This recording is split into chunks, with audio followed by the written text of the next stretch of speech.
Alright, everybody, welcome back. Here we are with the 3 Days to Live tier list. I am making this a tradition. Since November, we had Dungeons and Dragons Dungeon Masters. With Gainfully Employed, we had a trip to 7-Eleven. What do we have here?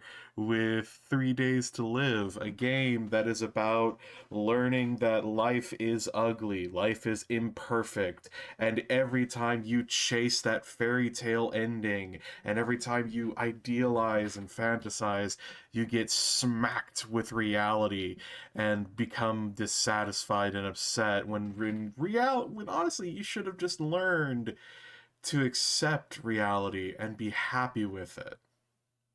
Also, don't be a nice guy, guys.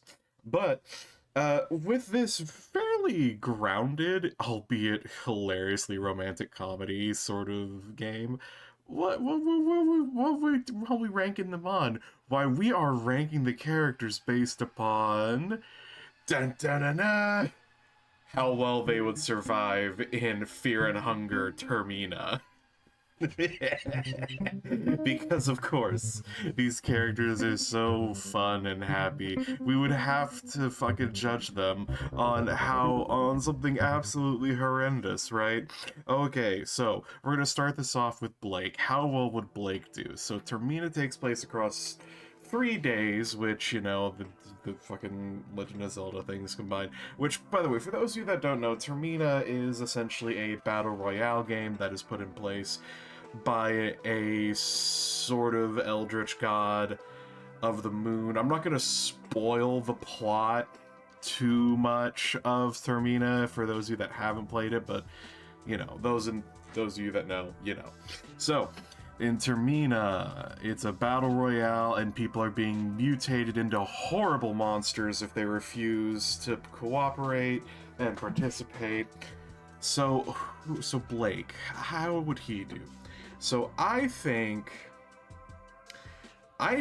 Blake would probably be able to survive for a little bit, but ultimately would die. So I'm gonna put him in C tier. All right, now hear me out. Because I think Blake would likely be able to survive by not killing anybody.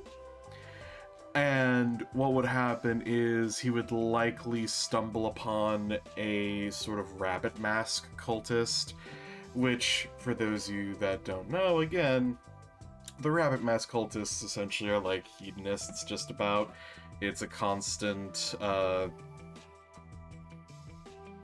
trying to remember if I can or can't say that on YouTube, but it's a constant party. Wink, wink, nudge, nudge. It's a constant carnival of pleasure, shall we say.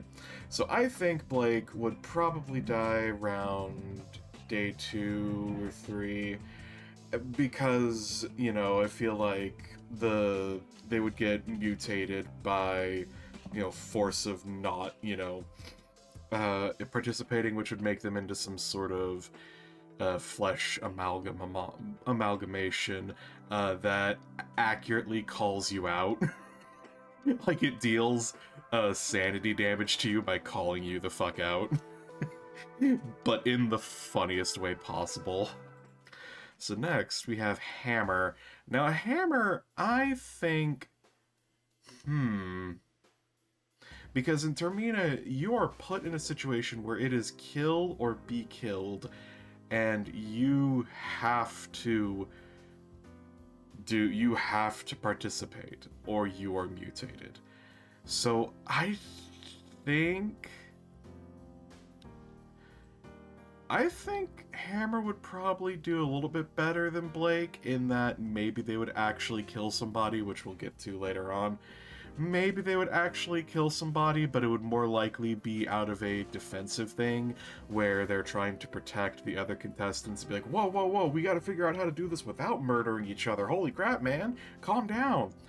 Oh no, they're gonna, and then, they do it. But ultimately, I feel like they're the person not set to be the final girl, which the final girl is a trope where the only surviving person of a horror movie is a girl, and they're not set to be the final girl, is what I'm saying. So I feel like they unfortunately would die probably as part of a betrayal, most likely. So probably on day 3 is probably when they would die, and it would be they were actively killed by somebody else.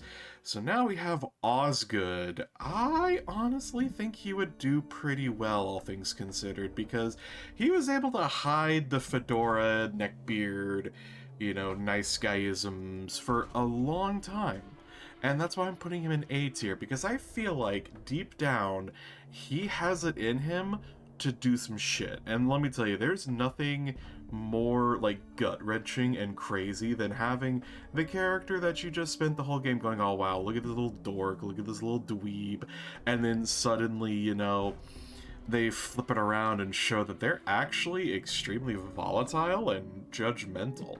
So I feel like they're the kind of person who would actually do the betraying, who would recognize that they're going to get something out of this, that they want, that they need, and they would be the one who has to wipe the blood off their face onto their pretty little sweater that their mommy gave them. And it's like, yeah, no, I can really see it. I don't think they would be the ultimate victor, however. I feel like they would be one of the final showdown, like they're at the final showdown. But ultimately, I don't think they would win.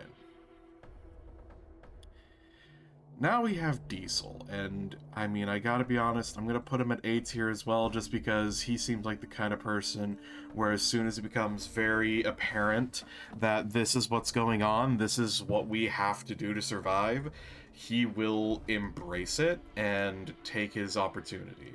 Because once again, there's something about the covertness of him, minus the fact he wore the fucking hat, but there's something about the covertness of him that he's able to semi-mask what he really is, but not handle it quite as well. So he's not so much a betrayer or betrayal kind of person as he is a, oh, okay, you're not crazy like all the others.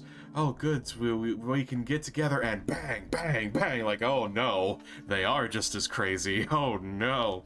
So I feel like they would do good. They probably would be a 2 or 3 death at the same time. Again, I really don't feel like they would be the ultimate victor of the entire thing.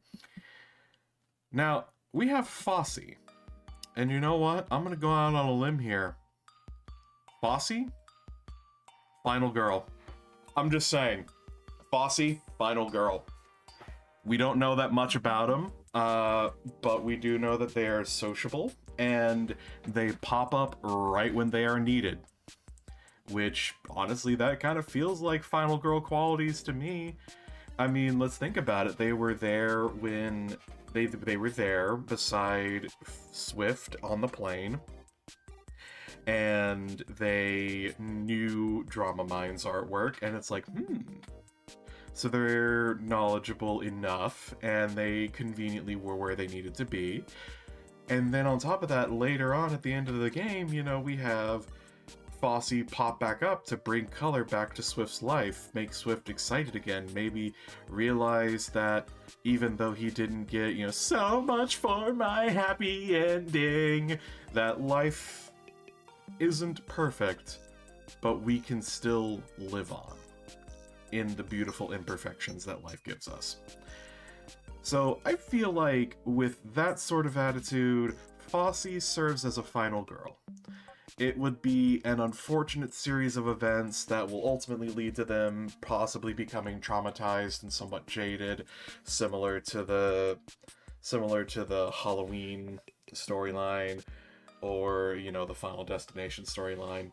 But I really do feel like Fossey has like final girl qualities about him.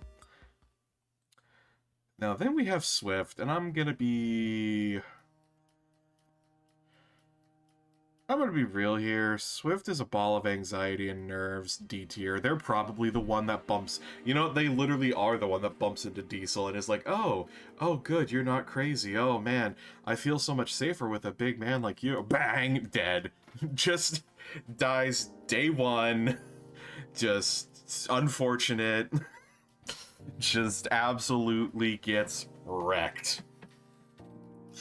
Next we have Sprocket. Now Sprocket, I believe, would probably be a B tier alongside Hammer, not just because they're married, but actually because they're married. Because Sprocket would probably be the one that Hammer is actively defending the most, you know, because it's like they're trapped in this horrendous, awful situation together. And I feel like Sprocket would be the bright foil to it all, where they try and maintain positivity and happiness and, you know, deal with the situation at hand, but ultimately they're still gonna go down. And they'll probably go down shortly after Hammer, which is why I gotta push them up to B tier. And lastly, I'm sorry, did I run out of characters again? Nuh-uh, we got one more. Draft Horse 69. D tier. First death of the entire thing. I'm sorry, I gotta say it, you know? It's like, I gotta say it. First death of the entire thing. They are the person, they're the transportation person.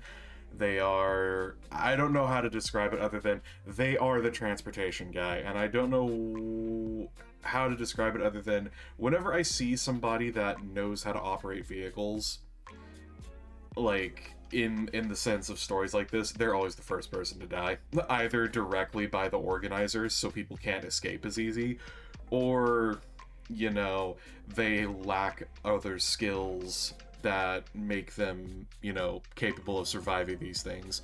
So realistically, I feel like they would be the person who's just the most normal in the situation, and they would be the one to, like, approach one of the mutated townsfolk, and then the Seagull brothers swoop in and just, like, eviscerate them, and it's terrible. But yeah, so there we go. That is my tier list of the 3 Days to Live characters based on how well I believe they would survive in Fear and Hunger Termina. Please, if you disagree with me and let me know. I would love to yap about it in the comments.